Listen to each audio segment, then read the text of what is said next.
Hey guys, welcome back to our YouTube channel, and in today's video I'm going to show you how to use CapCut templates on TikTok. So first of all, launch TikTok application on your mobile device.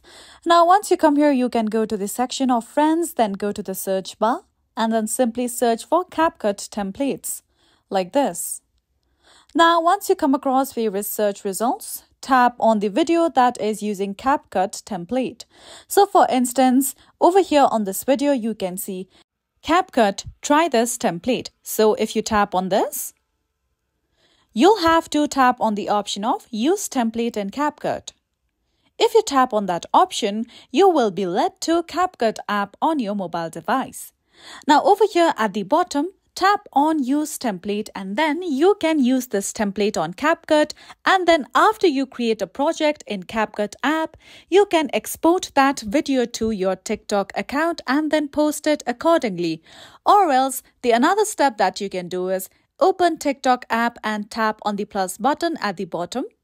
From here, just go to the category of templates. Now over here, you can see various CapCut templates. You can simply tap on the option of upload photos at the bottom. You can choose any of these templates if you wish to.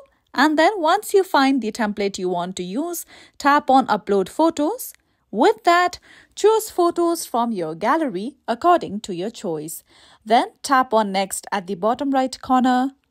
And you can use CapCut template on TikTok accordingly, and then post your videos to TikTok. And that's it for today. At last, don't forget to subscribe to our YouTube channel.